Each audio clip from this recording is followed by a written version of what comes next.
जय। विश्व वंदनीय संत सम्राट बंदीछोर सदगुरु श्री कबीर साहब जी, मेरे हृदय मंदिर के आराध्य परम पूज्य सदगुरु श्री मान साहब जी, पूजा के योग सभी संत समाज, मैं चरण कमलों में सिर झुका के तेरे बार बंदी करता हूँ। बोलिए श्री सदगुरुदेव की जय।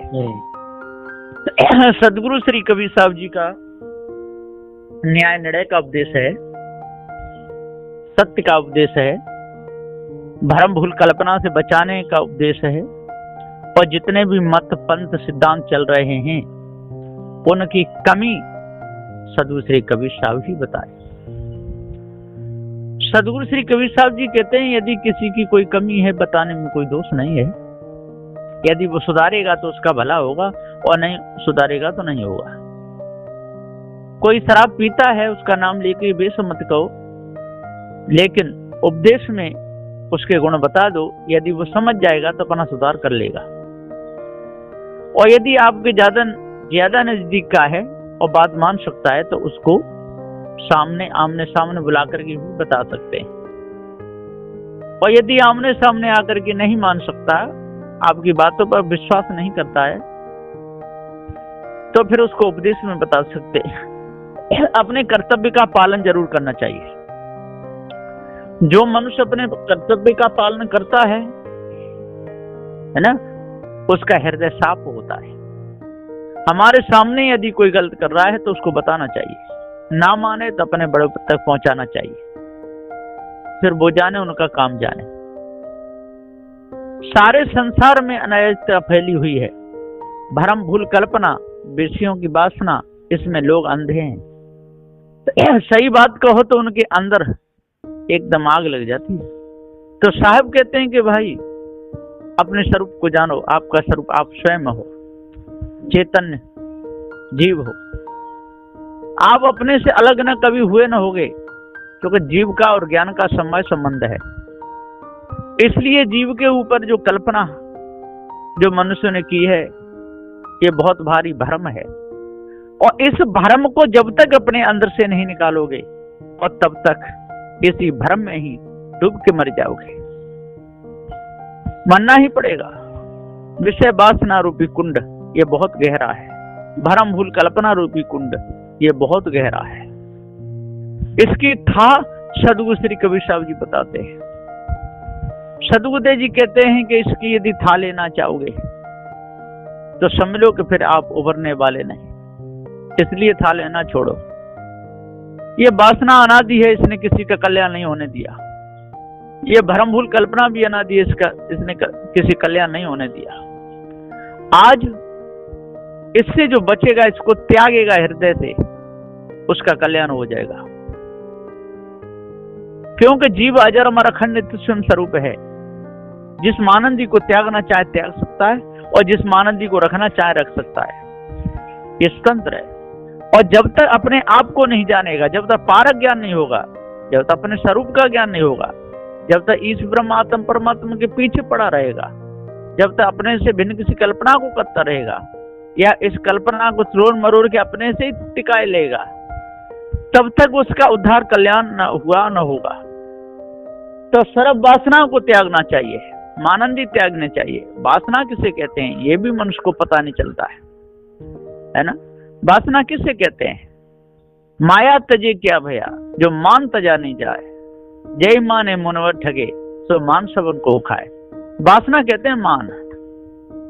जैसे कोई राजा है, और राजा ने कई वर्ष तक अपना राज चलाया, और किसी कारणवश वो गद्दी को छोड़ करके अलग हुआ।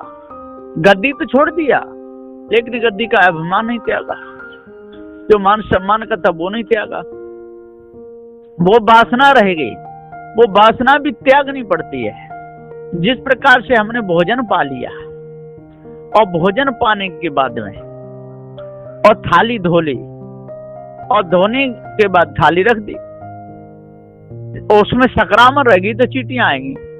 और जब वो संक्रामण पूरी छूट जाएगी तो वहां चींटियां नहीं लगेंगी, तो वासना रहेगी नहीं। इसी प्रकार से सदगुरुदेव जी पुकार के समझाते हुए कहते हैं कि ये याद है, यही वासना है। और क्या है? विषयों की याद, ये वासना है। किसी हेतु कोई बंधु है, उससे ज्यादा प्रेम था, किसी कारणवश कोई खटपट हुई, कोई बात हुई, उससे नाता टूटा, अब वो पछताने लगा, वही वासना है। उसकी याद में रोने लगा, वही वासना है। ठीक इसी प्रकार से ईश्वर परमात्मा की कल्पना की और कल्पना करके उसके गढ़ भी बना लिए और गढ़ बना के उसकी पूजा करने लगे, उसके नाम की माला फिराने लगे, उसके नाम के शंख बजाने लगे, हवन यज्ञ करने लगे, घृत चढ़ाने लगे, जलाने लगे, खाने पीने की सामग्री को बर्बाद करने लगे। यही वासना है। न तो खाने वाला है, न उसकी सुगंध बताने वाला है। ये चेतन जीव ही है जो उस वासना में फंसा हुआ है। और वासना अवस्तु है, वस्तु नहीं। क्योंकि जितनी भी यादें हैं ये सब अवस्तु हैं। जिसकी याद कर रहे हैं वो वस्तु भी हो सकता है, अवस्तु भी हो सकता है। किसी की हम याद करें, जैसे हमारे माता पिता थे, हम उनकी याद करें, तो माता पिता जो नाता है वो तो अवस्तु है। और जो माता पिता हम किनसे कहते थे, जिनके द्वारा हमारा जन्म हुआ, और वो कौन थे, उस शरीर में जीव थे, तो उनकी हम याद कर रहे हैं। वो जीव तो हैं पर याद मिथ्या है, तो सत्य हैं। लेकिन उनकी जो याद आ रही है, उनकी याद में हम रो रहे हैं, उनकी याद में तड़प रहे हैं, और उनकी याद में हम घी चढ़ा रहे हैं। क्योंकि वो उड़द की दाल ज्यादा पसंद करते थे, घी का तड़का पसंद करते थे, और हमने उड़द की दाल बनाई, घी का तड़का लगा दिया, उनके नाम से चढ़ा दी, उनके पास कुछ भी नहीं पहुंचा। उनकी याद में हम रोते रहे, तड़पते रहे, पछताते रहे। यही वासना है। और जब तक ये वासना नहीं मिटेगी, और तब तक जीव का उद्धार कल्याण होगा ही नहीं। अजर अमर अखंड होते हुए भी, क्योंकि इसको पृथ्वी तो दबा नहीं सकती, जल इसे गला नहीं सकता, अग्नि से जला नहीं सकते, वायु इसको सुखा नहीं सकते, आकाश के अणु परमाणु तस्रेणु कुछ है नहीं, मोल खगोल मात्र है, आने जाने की जगह है, अवकाश है। और इन सर्व का जनैया चेतन जीव अजर अमर अखंड नित्य स्वयं स्वरूप है। लेकिन जो अपने आप को ही भूल गया, उसका बंधन कहाँ कटेगा। सब भटक भटक मर जाए, पता नहीं पाते, भटक भटक के मर रहे। सदगुरु की कृपा से अजर अमर हो जाते हैं, क्योंकि अजर अमर पद सदगुरु बताते हैं कि तू ही है, तेरे से भिन्न कहीं नहीं है। तब जीव को पता चलता है कि जिस पद को मैं खोज रहा था वो मिथ्या है, और मैं खोजने वाला जो निज पद, मेरा जो ज्ञान पद, जो जीव पद है, ये सत्य है। तो जब हमें अपने पद का पता चलता है, तब आंख खुलती है, विवेक विचार रूपी नेत्र खुलते हैं, तब पता चलता है, विवेक की जागृति होती है। और जब तक विवेक की जागृति नहीं होती, और जब तक विवेक विचार रूपी नेत्र नहीं खुलते, तब तक हम भ्रम भूल कल्पना में सोते रहते हैं। और सुलाने वाले पग पग पर बैठे हुए हैं, घाट घाट पे गुरुवा बैठे, लिए तराजू बाट, और पढ़ा पढ़ा और लिखा लिखा के 16 दुनिया 8।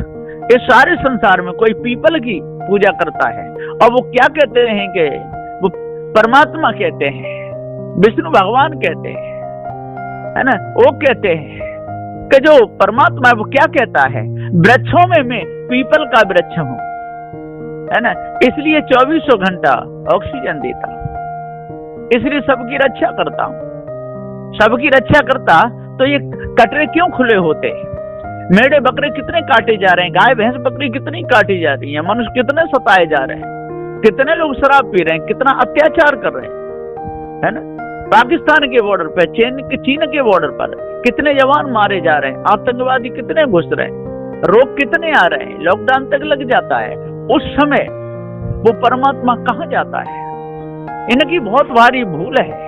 हो सकता है कि कोरोना में या किसी रोग में परमात्मा मर गया हो, इनको पता ही नहीं, और ये समझ रहे हैं कभी है। लेकिन सदगुरुदेव जी कहते हैं कि जो कल्पना से माना वो तो है ही नहीं, धोखा है। वो तो मरा हुआ पहले भी था, आज भी मरा हुआ है, सदा रहेगा। वो कुछ भी नहीं है, मुर्दा मात्र है।